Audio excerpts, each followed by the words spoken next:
Assalamu alaikum wa rahmatullahi wa barakatuh to some of you, and peace out to the rest of you. The blackest hearted, blackest minded, blackest man on social media signing black in and shining again, asking you to hit the share button because the message is more important than the messenger. Here's the deal, y'all. Phil Scott and Tiffany Banner had a good conversation about repatriation and about awakening black folks on the continent as to the chicanery of the Mzungu. And I'm all for that. But I got to clear up some misconceptions that were expressed there. Now, Tiffany Banner can tell me all about living in Tanzania, living in the motherland, and I'd actually like to know because I want my son and I and my daughters to live there, inshallah, one day. And ironically, Tanzania is one of the countries I'd like to see us live in because they're happy being black and the president ain't no punk. He don't bend over for nobody. And you know what? It's largely a Muslim country. And the Muslims there are happy to be Muslim. They actually practice. They take it seriously. And yet they don't bend over. See, remember, people don't know this, but Zanzibar was a site of a revolt in the 1960s in which the Omani Arabs, which actually are usually black Arabs anyway, got picked up by Zanzibari Africans and pushed the UQF out. And the thing is, this is not the first time that this happened. Now, there was a man, I think his name was Ahmed Yusuf Gabroon, but I may be remembering his name. He fought against the slave trade, and he killed some Arabs and liberated some Bantu that were captive. And he was a Muslim. It wasn't no changing the religion for him. You didn't change it. He wasn't changing it. He wasn't doing what he did in spite of Islam. He was doing it as a Muslim. But what they said there was, Phil Scott said the only Islam I can get down with is the NOI Islam because everything else has too many atrocities on their hands. And I want to point this out. The NOI, they have atrocities on their hands. Remember, it was 3 members of the NOI. I mean, the documentary's out now. It was 3 members of the NOI that killed Malcolm so that they could become heroes in the NOI. And they took Malcolm out. They snatched him from us. His time was up anyway because the Lord owns life and death. But at the end of the day, they decided to be the reasons, and they knew that was murder. And they knew Malcolm hadn't done anything to deserve that when they did it. What had Malcolm done other than say what the truth was and what he observed when he left the country, as well as what he had observed going on inside the upper echelons of the nation? It had become like a regular nigger church. Greedy people at the top. And that's what we're dealing with. That's what we're looking at. So even the NOI has that atrocity on their hands. It's just not, most of the people in the NOI didn't mean for that to be the case. Most of them had nothing to do with it. But at that time, many of them in the NOI were okay with this going on. The NOI today is not the same as the one that it once was. And the NOI today would not want to take Malcolm out, but at that time they were fine with it. And you know what? Malcolm had a valid point. They were ready to beat the snot out of each other, out of other black folks, and they had never touched a white man. And Talmadge Hayer even admitted this. He even admitted this. When was the last time he or any of the others that were found to have actually done this touched a Ku Klux Klan member? Do you see where I'm going with this? I don't make apologies when I say that Islam, as it was revealed 1400 years ago and was revealed even prior to that, but was finally revealed 1400 years ago, is the solution for black people. And Sand Lion was illustrating how it was. He didn't even say, look, y'all need to be Muslim. He simply said, here are the parallels, but they changed up. There were things they changed. And you know what? There are changes that the Arab society did not make, and they did not make these changes because that was the extent to which they could not take on Islam. They used to bury their daughters alive. That is true. It wasn't every tribe that did it.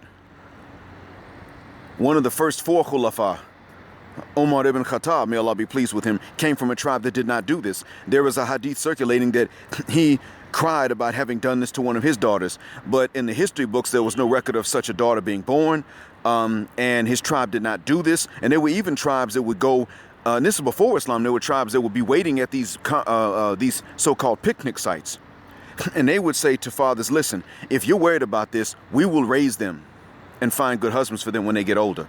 If you're worried about the loss of family honor, you're not responsible for her anymore. We'll raise her, but don't kill her. This is the truth. And then after Islam, guess what? When it was revealed, raising orphans, and that includes those whose parents simply just abandoned them, became a good thing to do. That was different from being a simp and a cuck. You could do that out of the kindness of your heart instead of doing it just to get something from mom. And it's not something that is forced upon you either, because a lot of people ain't gonna do that, and they certainly ain't gonna do it if they're forced. You see, it's actually better for orphans in the society the way that it's been revealed. If you do it, great. You're grandiose for doing it, but you ain't forced to. Because imagine if this was something that was forced. You must look after somebody whose dad is dead. Imagine if that was the case with the way that our community is now. All the kids would be related a long time ago. They'd all have the same dads. That's what would happen, because we already know how it is. We know that we're dealing with a scenario that we're dealing with, where pretty much sisters have looked at only 7 to 13% of men at all as being worthy of having a heterosexual experience in their lives and genetically surviving into the next generation. And all the kids will belong to those few. We're already close to it now. So I don't apologize for saying that the Islam that we think is atrocious to us is the solution. And I'm saying, yeah, we do need to accept Islam as a people, as a society, collectively, for our salvation in this life and in the next. I don't say it out of hatred. I don't say it to sell out to the Arabs. Y'all already know I'm living in a country. I don't sell out to these folks. My job is in jeopardy. As good as I do it, my job is in jeopardy every so often because I won't bend to that Bedouin, backwoods, Arab bullshit. And the Hadha, meaning the urbanites, don't practice that Bedouin either. And they get sick of that stuff. Because you see, this is not a monolithic society, much like Black America's not. And I have pointed out how there are two people we got to leave behind when we decide to go forward to build Zamunda as a basis or a foundation for later Wakanda. One of them is, the stereotypical squeak nigga. Unrepentant thug shit. And his opposite, the unrepentant, self-hating elitist. I've said before, these are the two extremes we need to get rid of. We can't keep them. Now, I think that maybe the one I mentioned is a lot rarer, but that doesn't mean that you can still take them with us. We can't take either one. They need each other, actually. So they can cancel each other out, but not amongst us. Well, we caught in the middle. No, because that's already happening. We're being sold out by some self-hating elitist on one end, and then we're being dragged down by the unrepentant street nigga who doesn't suffer any less from self-hatred than the elitist. Because he may be proud to be black, I am what I am, but he still thinks that being black is being a nigger. He doesn't know the difference between the two. He doesn't understand that being true to his African origin does not mean being the stereotypical jungle bunny jigaboo that was chasing Tarzan trying to eat him in the jungle. Just suited to an urban environment. He can't separate them two. What is the solution? Something in between. See, that's why I don't really feel like we need to argue about this shit. That's why I feel like that. We don't really need to sit up here and argue about what to do with the orphans. There are going to be people that don't mind looking after orphans and can afford it. They may not be enough, but they do exist. But you start forcing people to that, and even those men would say, oh, hell knocking for, I'm not doing that because I'm one of them. You ain't going to walk up to me and impose this on me. Oh, I can't have my own kids, but I have to take care of somebody else's. Man, you better fit the guck out my face with that sure bit. You ain't going to force that on me, because then what you're doing is you're playing into little girls' basest desires. Animalistic desires. I only want to screw the 7 to 13% that everybody else fears the most. The leader of the pack, top dog, failing to understand that even other species ain't that doggone bad. She just wants she just wants guys to engage in tournaments for her vagina. No. You see, and on the flip side, you start saying, man, look, if you're willing to do something like this for any kid that ain't yours, you some kind of simp and complete pushover, and you ain't no real man. No, that's not necessarily wrong either. There are men who will look after their own kids and will look after someone else's too. There are men who are related to these orphans. They're the uncles of these orphans, or the grandfathers of these orphans. And they'll do it. What, they simps too? Because their son died, left behind a grandchild, and they raised him? No, that's not the case either. You see, there's got to be a balance. And what I've been saying to us is that we got to find these balances in terms of everything. Raising our kids, how we approach marriage and mating and dating, so to speak. There is a balance, but the balance is already built in to exactly what it was that Sand Lion was talking to the Green Gorilla about. Kendra D even came along and said, look, he ain't telling y'all got to be Muslim. I'm the one saying that that's what we got to be. Not just you, but me too. Yeah, I got to be Muslim. The truth has reached me. If I reject it, I'm worse than somebody who simply thought the wrong things and then rejected it. I would be worse because I've been informed. And I'm sitting here in their land right now, and as a matter of fact, on a vacation in the capital city of the nation in which I'm working now, in earshot of people at a cafe who are definitely bilingual, telling you that we are not inferior to the Arabs or any other race that's not black. And as a matter of fact, I'm calling for an invasion of Egypt. At this point, I am saying Sudan and Chad need to get together and invade Egypt. And if Libya jumps in to help Egypt, give them some too. Because a little boy, a Sudanese boy living in Egypt, was stabbed by an Egyptian adult man. The man has been freed from what I've been told. But the father of the little boy that got killed is still in jail for retaliating. However, the boy's dead because when he was taken to a hospital, the hospital didn't want to take him. That's what I've been told. Now, I don't care if this little boy was picking pockets. I don't really give a rat's behind. I know Egyptians. The bulk of them don't deserve to be able to even take your hands out of their pockets. Because they have a reputation, and it is true, it is a deserved reputation for being scam artists. Now, is every Egyptian like that? That's impossible. You can't find every of any population that is like that. The problem is that the way they treat the honest ones of their own is bad. In other words, the ones of them that are honest and they do exist get mistreated and talked about bad by the rest of their people. Does that sound familiar? I mean, they're actually considered foolish when they're honest with you and don't raise prices on you. I kid you not. That's how they are. Especially living here in the Gulf. Oh, it's bad.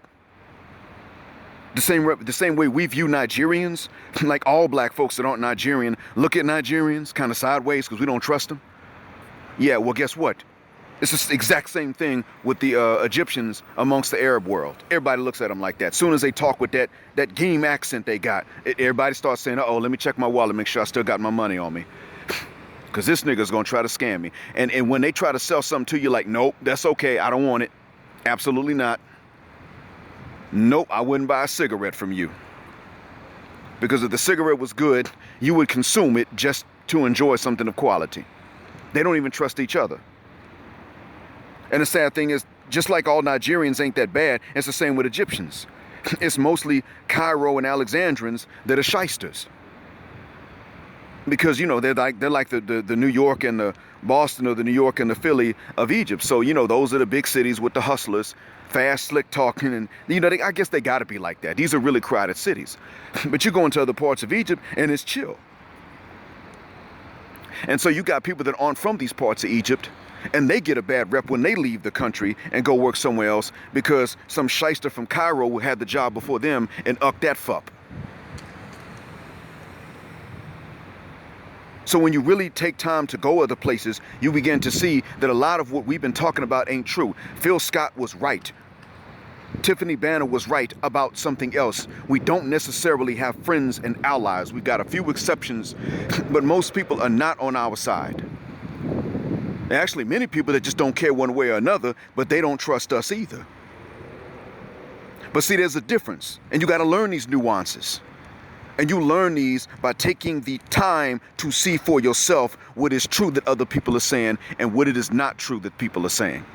That's how this comes about. I know the Chinese that are living in the United States are going to put themselves under that whole people of color banner, and they are technically people of color, but they're not like the Chinese in China. And people tend to forget that, especially when they were raised in the States or raised outside of China. I went to Malaysia. You got Chinese Malaysians. They're not like the mainland Chinese. They do have the same origins, and a lot of times they do speak Mandarin. But even the Malaysians have learned to tell the difference between the Chinese that is a Malaysian citizen, whose people have been there for generations, and the Chinese from mainland China. And I've actually come across some Chinese Malaysian citizens, and they don't speak a lick of English. They only know Mandarin. And doing business and shit. I'm like, man, fit the guck out of here. You only speak Mandarin, a tonal language, and you a citizen, and you ain't picked this up yet? You don't speak Bahasa or English. Man, fit the guck out my face with that. I mean, I've been there twice. Bumped into a few of them. But they can tell the difference. The mainland Chinese can tell the difference. The Malay people can tell the difference. And the Malaysian Chinese can tell the difference. So the things that they're going to say aren't necessarily the same. What they tend to share is their view of darker skinned people, not just the black people. The Chinese don't respect the Malay or the Indians in Malaysia. They don't respect anyone darker than them. I mean, as a whole, as a society. So I understand why, to a certain extent, we would say, look, we need to push them out of Africa. Okay, fine. I get it. Fair enough. But you know what else, though? And this is important to understand. The Chinaman in China is not talking about being a person of color. They're not talking about being a person of color in Malaysia. That's not the way they do it. And you know what else? The Indian is not doing that. The Indian's not, you're not going to find the same Indian in America calling himself a person of color so that he can get benefits that we fought for. And then he's simultaneously over there in Africa opening up a shop and oppressing and beating up on black folks. He can't be in two places at the same time. Those are two different Indians, even in terms of mindset. And you know what? The Indian that is a fifth-generation Kenyan citizen is not the same as the Indian from India. They keep ties with their people, but they're not the exact same. There are customs that they're bound to in India that he's not bound to in Kenya. And you know what else? The Omani that lives in Zanzibar is no longer identical to the Omani living in Oman. And at this point, neither one of them has much room to be racist because both of them know they're going to get that ass whooped by some Negroes if they say some racist stuff. Everybody knows this now. I've been to Oman. They know not to do this. You got a whole bunch of, especially in any city, you got a bunch of black Omanis. They're citizens. They speak Arabic, Swahili, and English with equal fluency. They go back and forth between them, and they will beat the shit out of you. You say some racist stuff to them. As nice as they are. They might leave you first like, okay, nigga, you retarded. Follow one of them around and say some racist stuff. Follow behind him about 20 feet. The beginning, the first 0 to first foot, he's walking off, maybe. At 20th foot, he's stomping a mud hole in you. And some others might be joining in. So we got to get a balanced perspective wherein we get informed, meaning we may listen to what other people say, but see, a lot of this rhetoric is false. And a lot of us are believing this rhetoric, not knowing any better. Phil Scott doesn't mean you any harm. He runs the show. He does not mean any harm to anybody. But you know what? That's the rhetoric that's been told to him. Tiffany Banner's talking about one thing, but in the time that they had, they couldn't cover all of this. I can't cover all of this in this recording I'm doing. I'm not even 20 minutes in yet. What I am saying is that there's a way to get the facts straight. That's what I'm getting at. What we have been told is the problem is actually the solution, and that's why it's been presented that way. And some would say, how could that possibly be the case? Well, you know, at some point you're going to have to believe that there is a devil. The visible ones that are on two legs like the rest of us, putting on clothes one leg at a time, eating food like we do, using the restrooms like we do, and ones that you don't see. But at some point we're going to have to understand that both of them exist. And the ones that are seen by us may not even know that they're demons, that they're devils. They may not understand that, but some of them do. We're just going to have to understand that there is such a thing. Because then you will understand what could walk around and organize this illusion to most of us. Now, see, I'm very well aware of two things. Number one, many of us don't want to accept Islam as it was revealed because it involves discipline. Guess what? The NOI, so-called Islam, involves discipline. And it involves discipline in exchange for a hell of a lot less. I mean, they don't even eat shellfish. Ain't nobody forbade shellfish for us unless you got an allergy to it. Now, if you find out you're allergic, you are forbidden from eating it because it's suicidal at that point. But you're not categorically forbade from eating shellfish because they're shellfish. You may just choose not to eat them because you got better options. That's different. You see what I'm saying? But they require discipline, and you don't necessarily get even the same rewards out of it. But many of us look at what has been revealed and we say, I don't want to exercise discipline. Get out of my face with that. I want to do what I want to do, which we all do by definition. We want to do what we want to do. But many of us are saying, I'm going to do what I want to do. And I don't want anybody telling me anything, even if it's a better option. And I see it here with these cats. Boy, look. You go into some of these small towns in these Arab countries and they smoke like chimneys. Now, it's suicide, but you can't tell them that because they're going to do what they want to do, right? Yeah, they're going to do it. Well, when somebody has in their mind that that's the reason they're not going to accept it, there's not really much I need to tell them. They've got their minds made up. They ain't going to walk the walk. And so they're not even going to talk the talk by claiming it. They just going to walk their own walk. Okay, you're going to do what you want to do. I gave the message. But there are many of us who would actually not mind knowing what is the revealed truth, if there is a revealed truth. We just want it to be worth it when we commit to it. But it's hard to know which one it is because these are all questions of faith. And yes, my faith does require faith in some things that you ain't going to see. But the evidence to back it up is often in things that you will see. That is the truth. And if you want to know how you can even be convinced, well, that's another conversation. It's a long one. If enough of you requested to know how you can be convinced, then I would do a live stream on it, or I would just do a simple recording on it. But in the meantime, what I did want to do is address the misconceptions that have been given to both. But Tiffany Banner's not wrong about one particular thing, and that is that we ain't got allies. Not yet. That may change, I don't know, but we don't have them. And she is right that there's a lot of black consciousness that is not there on the continent. Not yet. We can change that. But when more of us decide to change that, like she's decided to do by telling them things about the Mzungu in Tanzania, great. Guess what else I want y'all to understand? Some of us African-American Muslims are going to participate in that process too, of raising the consciousness of people, and we're not going to be bashing Islam like some others will. And we don't owe an apology for that because therein is the solution. You ain't going to catch me in Tanzania saying nothing to them bashing Islam, or you need to rethink it, unless, of course, they do actually sell out to the Arabs. And I rarely see something like that because any Muslim that actually knows the faith knows that the Arabs do not have a special privilege or a special class among us. The language is a language used to reveal the truth, but they don't even speak that anymore. They don't speak classical Arabic. I know because I've spoken to them in it. I want you to stop and imagine this. Imagine you speak your language, but you speak it in such a informal slang manner that when somebody that looks different from you speaks it in a textbook formal manner, the way it was originally, you think they're speaking a foreign language. Imagine that. I say something in Fusha to some of these folks. That happened earlier today.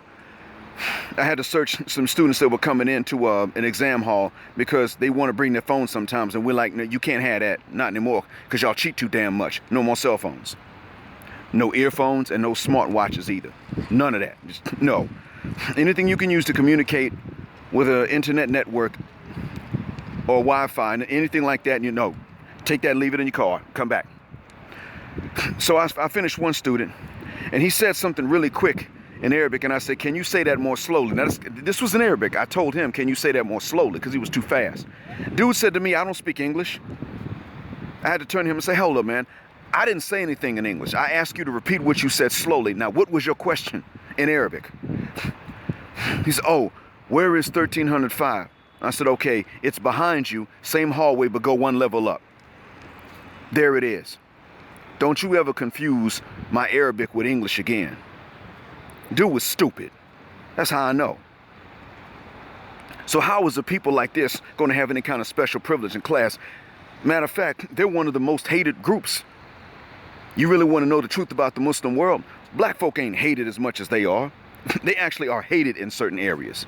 I was in Malaysia. They don't like Arabs.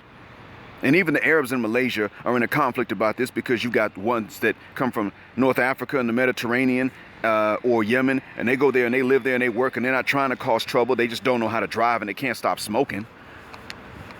And the Malaysians don't know how to distinguish and differentiate yet between them and the Gulf Arabs that go there on vacation and don't know how the hell to act. Most of whom are not even from any country other than Saudi Arabia. Yeah, most Gulf Arabs that you see are Saudis. And even other Gulf Arabs don't like the Saudis. I got students from Saudi Arabia coming across the border because they're related to people on the side of the border in the country in which I'm teaching. And you know what? They're not that well received. It's like they're cousins and relatives, and yet they're not that well received and respected. People look at them like they're, you know, sometimes they have less money, but more, you know, worse than that, it's like, okay, they're really uneducated. They're really, really, really, really, really stupid. That's how people view them. I'm talking other Gulf citizens look at them like this. So when they go into Malaysia, they're making a bad name for Arabs in general. Now, the Malaysians don't hate black people at all.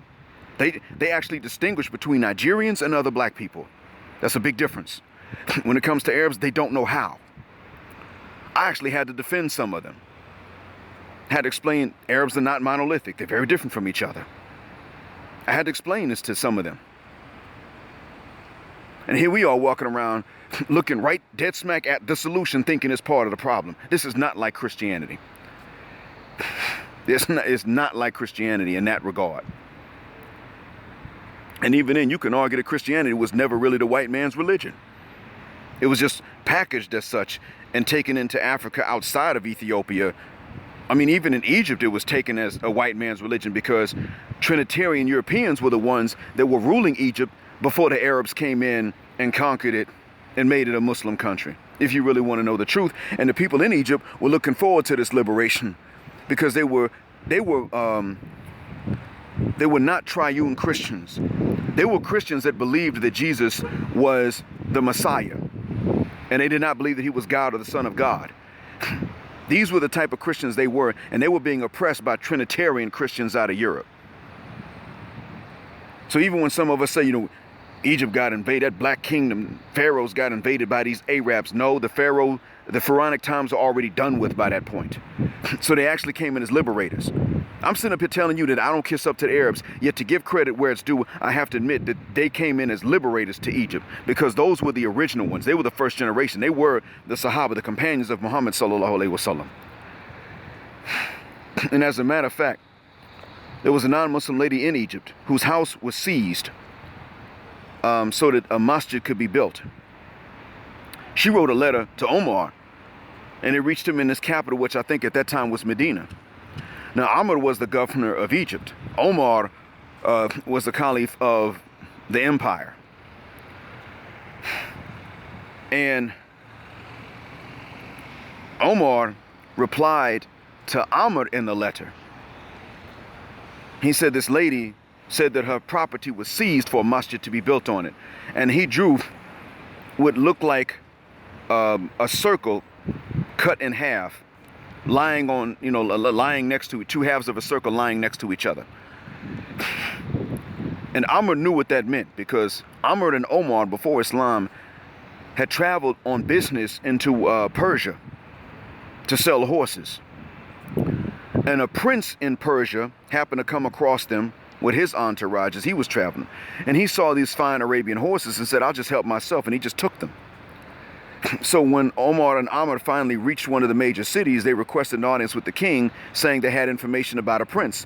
And so the king said, okay, he gave an audience. And they gave him a complaint. And they said, there's this one of the princes, and they described him. And they said, he just took our horses. He didn't pay for them anything. He just took them. And the prince raised his eyebrows and said, "You can stay here tonight. I'm going to sort this out. Tomorrow in the morning, you must leave the city at 2 different gates." And he told each one which gate they could leave tomorrow. Now, the next morning, they got up and then they left.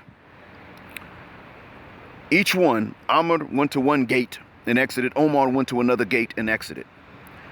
Each one of them found half of their horses and half of the prince.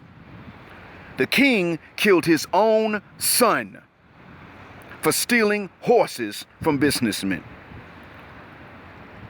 Arab Bedouins, as he would have looked down on them at the time, because the Persians didn't look at Arabs as equals, but this king had a sense of justice, and he killed his own son.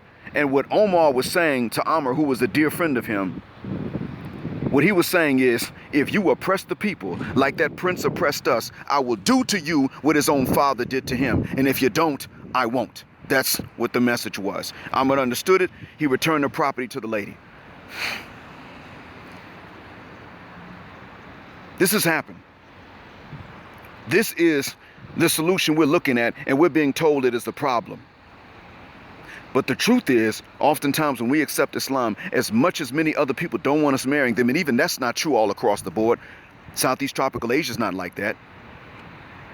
The Muslim or non-Muslim areas, they ain't like that. But even though many other people don't want us to marry into their folks because they don't want to become darker, usually you don't find a lot of hatred, if you really want to know the truth. It is actually kind of known that we, and ironically, it is known that Africans, including African Americans, and the same is extended to Caribbean people that accept Islam. Everybody sees 3 groups of people as being the best Muslims. The Southeast tropical Asians that are Muslim, black people that become Muslim, regardless of nationality, and recently the Turks. More recently. This was, at one time, they were not included in this. So the truth be told, many of us like to say, well, you know, they hate us. No, actually, a lot of times they don't. They don't want to become us. They don't want to become darker. They think we're not as good looking as they are right off the bat. But in many cases, they don't hate us. If you really want to see them hate someone, they usually hate people that are arrogant about their religion. That's who they hate. But we don't have our facts straight. I don't necessarily blame Phil or Tiffany, because what have they been able to hear other than the rhetoric that they said? There's no countering that right now at this point, because it's very simplistic to say everybody hates us, they're all against us. It's a very difficult thing to believe, and it's distressing, but it's very easy to explain it that way. We got no friends. Okay, maybe we don't, but that doesn't mean everybody's necessarily an enemy either. Everybody's our enemy. Well, okay, that's not necessarily the case, but hey, it's an easy sentence to say. And you don't have to mentally balance the nuances that would make it true. So it's easy to say that and think it, as difficult as it is to accept emotionally. But in actuality, it makes you overlook the actual medicine, thinking it's going to further irritate your symptoms. I hope that there comes a day where this recording of mine becomes such basic knowledge that it's no longer necessary. But until that point, I hope this helps. We should actually do one thing that Tiffany Banner's doing, that is to actually try going abroad. She went abroad at a young age, and she's still young, and she's going to learn more over time. It'll take a while, but she will. If she lives long enough and asks enough questions and observes enough, she'll learn more. Eventually, at some point, it'll become obvious to her. She's living in Tanzania. It'll become obvious to her at some point. African Muslims ain't walking around here playing inferior to no Arabs, or white folks for that matter. But maybe there's not enough militancy against other people. It'll become clear to her. I just hope that she can find the same audience that she's now been able to find when she comes to these realizations. But I'm going to say it straight like this. We really do need to start spending more time with people that that even aren't ADOS, not even because we want to kiss up to them, but just to learn from them. Figure out what actually is true and what's not that we've been hearing. Because right now we do have black anoia, and that is a major problem. On one hand, it can stop you from trusting others too much, which is good. But on the other hand, black anoia can lead you to some other conclusions that aren't true and make you pass up the right medicine. That's all I really need to tell us. Thank you for listening. Black heart, black mind, black out. Assalamu alaikum. And black patriarchy until extinction or judgment day.